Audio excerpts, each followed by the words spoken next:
வணக்கம், நான் உங்க ஆஷா பேசுகிறேன். இந்து முறைப்படி திருமணங்கள் 7 வகையாக பிரிக்கிறாங்க. அதில் 2 டைப் வந்து ரொம்ப இம்பார்ட்டன்ட். ஒன்று வந்து பிரம்ம திருமணம், இன்னொன்று வந்துட்டு கந்தர்வ திருமணம்.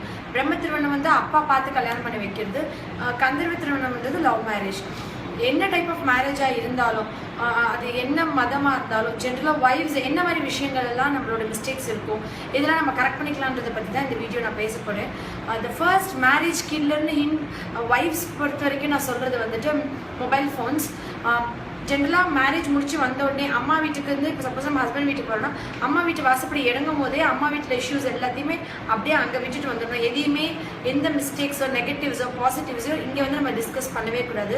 அதே மாதிரி ஹஸ்பண்ட் வீட்டு விட்டு அம்மா வீட்டுக்கு போனால் ஹஸ்பண்ட் வீட் ஸ்டெப்ஸ் இறங்கும் போதே ஹஸ்பண்ட் வீட்டில் இருக்கிற எல்லா விஷயத்தையும் விட்டுட்டு போயிடணும். அங்கே போய் கம்ப்ளைண்ட்ஸோ இதையோ அங்கே நம்ம கொண்டு போகக்கூடாது. இது பண்ணாதே ஃபஸ்ட்டு விஷயம் வந்து நிறைய விஷயங்கள் ப்ராப்ளம்ஸை நம்ம அவாய்ட் பண்ணலாம்.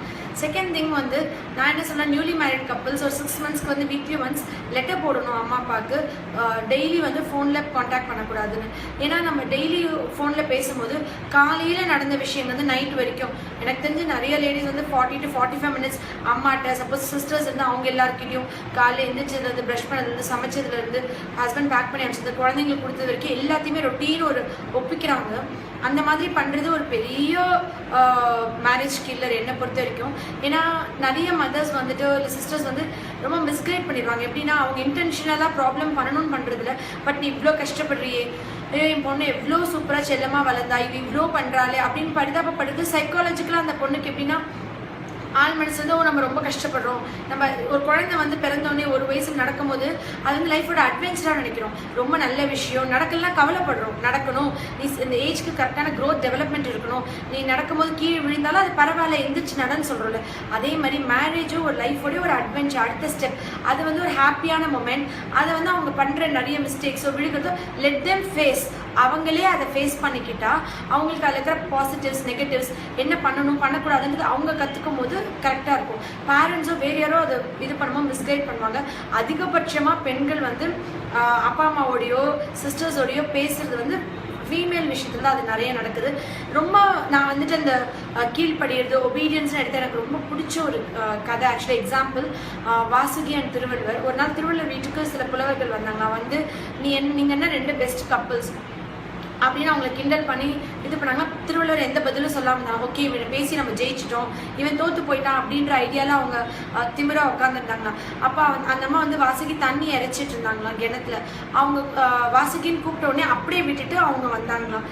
வந்த உடனே அவர் வந்துட்டு அங்கே வந்திருந்தவங்க வந்து எனக்கு தண்ணி பாதியில் இருக்குது. இது நிஜமாக நடந்துச்சான்னு எனக்கு தெரியாது, பட் இது ஒரு மாரல் ஸ்டோரியாக எனக்கு ரொம்ப பிடிக்கும். அவங்க வந்து நிற்கிதுன்னு சொல்லி அவ்வளோ தூரத்துக்கு இவங்க ஒரு டிவைன் பவர். திருவள்ளுவர் வந்து அடிக்கடி அவர் செய்யல சொல்லிருப்பார், ஒரு நல்ல ஒரு மேரீடு ஒரு பத்தினி பெண் வந்து சொன்னால் பெய்யுன்னா பெய்யுமா மழை, அந்த அளவுக்கு வந்து அவங்களுக்கு அந்த சக்தி இருக்குது, பவர் இருக்குன்னு அவர் ரொம்ப அதை அழகாக டிஸ்கிரைப் பண்ணியிருப்பார். அவங்க வந்த உடனே அவங்க வந்துட்டு நீங்கள் இது எடுத்துட்டு வாங்க, எனக்கு வெளிச்சம் தெரியல, லைட் எடுத்துட்டு வா, எனக்கு இருட்டா இருக்குன்னு சொன்னாரா பட்ட பகல்ல. அந்த அம்மாவும் வந்து ஏன் இருட்டா இருக்குன்னு சொல்றீங்க, வெளிச்சமா தானே இருக்கு, இதுக்கு எதுக்கு லைட் வேணும் உங்களுக்கு, நீங்க என்ன கிண்டல் பண்றீங்களா அப்படின்லாம் எதுவுமே சொல்லாம அவங்க லைட் எடுத்து வந்து அமைதியா காமிச்சாங்களாம்.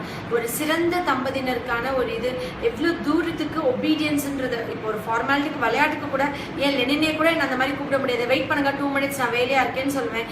இல்ல நீங்க அமைய சர்வெண்ட், நான் வந்து நீ கூப்பிட்ட உடனே ஓடி வந்து நிக்கணுமா, இதுதான் ஜென்ரலாக இப்போ இருக்கிற mindset even for me.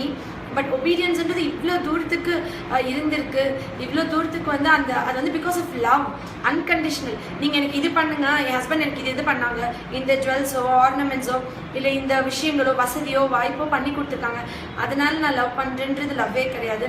நீங்கள் எப்படி இருந்தாலும், நீங்களாக இருந்தாலும், நீங்கள் எனக்கு செஞ்சாலும் செய்யாட்டாலும் நான் உங்களை லவ் பண்ணிகிட்டே இருப்பேன் until my death. Unconditional spontaneous overflows true love அப்படின்றது வந்து ஒரு சின்ன வேர்ஷன் அண்ட் மோட்டோ என்னோடது. எந்த ஒரு சண்டை வந்தாலோ ஒரு பிரச்சனை வந்தாலோ அதில் வந்து ஈகோயிசம் இருக்கக்கூடாது. என் உடம்பு என் கணவருக்கு சொந்தம், என் கணவரோட உடம்பு எனக்கு சொந்தம்ன்ற லாஜிக்கில் வரும்போது ஈகோ வரவே விடாது. ஈகோ இல்லைன்னா எந்த பிரச்சனைக்கும் பெருசாக ஆகாது. அவர் வந்து பேசிட்டோம், அவர் வந்து சமாதானப்படுத்திட்டோம், அவர் வந்து நம்மளை ஆறுதல் படுத்திட்டோம், நம்ம இவ்வளோ கஷ்டப்பட்டுனா நம்மளை அழ வச்சாரு அப்படிலாம் இல்லாமல் ஃபஸ்ட்டு பேசுறது நம்மளா இருக்கணும். ஒரு ஸ்டெப் இறங்கி போகணும்னு நான் சொல்வேன். எப்பயுமே வந்துட்டு பழைய விஷயங்கள் பழசு பேசுனதெல்லாம் டிஸ்கஸ் பண்ணக்கூடாது. அதை பற்றினா ஒரு பெரிய வலியோ வேதனையோ காயங்களையோ நம்ம வந்து மனசில் சுமந்துட்டு போகக்கூடாது. நம்மளுக்கான கமிட்மெண்ட்ஸ் வச்சுக்கணும். நம்ம என்ன நினச்சிக்கோனா மேரேஜ் முடிச்ச உடனே நான் மேரேஜ் முடிச்சு எல்லாத்தையும் விட்டு உனக்காண்டி வந்திருக்கேன், ஸோ நீ எல்லாத்தையும் விட்டுட்டு எனக்காண்டி எனக்கு அதை பண்ணணும் இதை பண்ணணும், என்னையை பார்த்துக்கணும், என்ன என்டர்டெயின் பண்ணணும், அந்த டே ஃபுல்லாக எப்போ வந்து நம்மளுக்கு என்ன பண்ணுவாருன்னு இல்லாமல் நான் என்னோட லைஃப்பையும் நான் பிளான் பண்ணிக்கணும். நான் ஜென்ரலாக வந்துட்டு நான் ஒரு ரிலாக்ஸ், நான் ஜிம் போகிறேன்னா இல்லை ஒரு வாக்கிங் போகிறேன், எனக்கான ஃப்ரெண்ட்ஸ், நான் எனக்கான என்டர்டெயின்மெண்ட், புக்ஸ் ரீட் பண்ணுறதுலேருந்து என்னோட டே எப்படி இருக்கும், என்னோட டே ஷெடியூல் எப்படி இருக்கும், அதெல்லாம் நான் பிளான் பண்ணிக்கணும். எந்த ஒரு கமிட்மெண்ட் எந்த ஒரு ஃபியூச்சர் எய்முமே இல்லாமல் சமைக்க, துணி துவைக்க, பாத்திரம் விளக்க, அப்புறம் அந்த வாரம் ஃபுல்லாக வெயிட் பண்ண, அப்புறம் அவர் நம்மளுக்கான ரிலாக்ஸேஷனாக இருக்கணும், அவர் மட்டும் தான் நம்மளுக்கான அவுட்லெட்டாக இருக்கணும், நம்ம வைக்கிறது தான் முதல் தப்பு. அவ்வளோ ப்ரெஷர் அவங்களுக்கும் நம்ம கொடுக்க வேண்டாம். Let them enjoy. அவங்களோட ஃப்ரெண்ட்ஸ் அவங்களோட இருக்கட்டும், அவங்களோட அம்மா அப்பா ரிலேட்டிவ்ஸ் அந்த ஸ்பேஸ் நம்ம கொஞ்சம் கொடுக்கணும். அவங்களுக்கான இண்டிவிஜுவாலிட்டி நம்மளுக்கு ஏற்ற மாதிரி அவங்க கம்ப்ளீட்டாக மாறணும்னு நம்ம நினைக்கிறது ரொம்ப தப்பு. எல்லா லேடிஸோட மென்டாலிட்டி வந்து ஹஸ்பண்ட் கொஞ்சம் கூட மாறவே இல்லை. Why should he change? இதுதான் அவரோட நேச்சர், இதுதான் அவரோட கேரக்டர். எவ்வளோ ஹாப்பியாக அதெல்லாம் நான் என்ஜாய் பண்ணுறேன், எவ்வளோ சந்தோஷமாக இந்த ஃபேமிலியை வச்சுக்கிறேன். At the end of the life வந்துட்டு அவர் வந்து அவராகவே இருக்காரா அப்படின்றது தான் ரொம்ப இம்பார்ட்டன்ட். ஜென்ரலாக நான் ரொம்ப இது பண்ணுறது வந்து ஹஸ்பண்டை இரிட்டேட் பண்ணணும், ஹஸ்பண்டை டார்ச்சர் பண்ணணும், ஹஸ்பண்டோட சண்டை போடணும், இல்லை அவரை வந்து உங்களுக்குணுன்னா லேடிஸ் பண்ணுற மெயினான விஷயம் வந்து குழந்தைங்களை அடிக்கிறதோ திட்டுறதோ கோவப்படுறதோ. இது வந்து ஃபஸ்ட்டு மேரேஜ் ஒரு பெரிய கிரைசிஸ் உண்டாக்கக்கூடியது. அதே மாதிரி ஒரு பெரிய ஜட்மெண்ட் எரர் ஒரு ஒய்ஃப்க்கு எப்போ வரும் அப்படின்னா, அந்த ஒய்ஃப் எப்போ சஸ்பீஷியஸ்னஸ் சந்தேகம்ன்ற சத்ரு வீட்டுக்குள்ளே வந்துருச்சு அப்படின்னா அந்த குடும்பத்தில் நிம்மதி இருக்கவே இருக்காது. அதே மாதிரி எந்த சூழ்நிலையும் எந்த சுச்சுவேஷன்லையும் ஹஸ்பண்ட் அவருக்கான ஸ்பேஸோ ஃப்ரெண்ட்ஸோ லெட் மெயின்டைன். அதே மாதிரி ஹஸ்பண்டோட ஃப்ரெண்ட் வந்து ஹஸ்பண்டோட ஃப்ரெண்ட் அந்த லிமிட்ஸில் தான் எப்பயுமே நம்மளோட இருக்கணும். எந்த சுச்சுவேஷன்லையும் ஹஸ்பண்ட் விட நம்மளுக்கு ரொம்ப க்ளோஸ் ஆகணும்னு அவசியமே இல்லை. நாட் பிகாஸ் அது சஸ்பீஷியஸ்னஸ்னால கிடையாது. எனக்கு ரொம்ப பிடிச்ச கதை வந்து மகாபாரதத்தில் வந்து கர்ணனும் துரியோதனும் பெஸ்ட் ஃப்ரெண்ட்ஸ். அதே மாதிரி துரியோதனோட ஒய்ஃப் பானுமதி வந்துட்டு ரொம்ப நல்ல கர்ணனோட ஒரு ஃப்ரெண்டு. ரெண்டு பேரும் ஒரு நாள் விளையாடிட்டு இருக்கும்போது அவங்க தோக்குற மாதிரி சுச்சுவேஷன் வரும். அவங்க வந்து திடீர்னு எந்திரிச்சு நிற்பாங்க துரியோதன் வரதை பார்த்துட்டு. இவர் திரும்பி உட்காந்துருக்கனால இவருக்கு தெரியாமல் அவங்க எங்கே தோற்று போகிறாங்கன்னு நினச்சி அவங்க பிடிச்சி இழுக்கும் போது அவங்க இடுப்பில் இருக்கிற அந்த முத்து அந்த ஒடியானம் பிஞ்சு ஃபுல்லாக கீழே விடும். அப்போ அவர் வந்துட்டு அவர் ஃப்ரெண்ட் கொஞ்சம் கூட சஸ்பெக்ட் பண்ணாமல் நான் இதை அல்லவா இல்லை பொறுக்கி எடுக்கவா அப்படின்னு கேட்பாரு. அந்த நான் எதுக்கு சொல்ல வரேன்னா, இப்போ யாரும் பானுமதி மாதிரியோ துரியோதன் மாதிரி இல்லைன்னு சொல்ல வரல. எந்த ஃப்ரெண்ட்ஸும் இப்போ கர்ணன் மாதிரி இருக்கணும்னு தேவையே கிடையாது.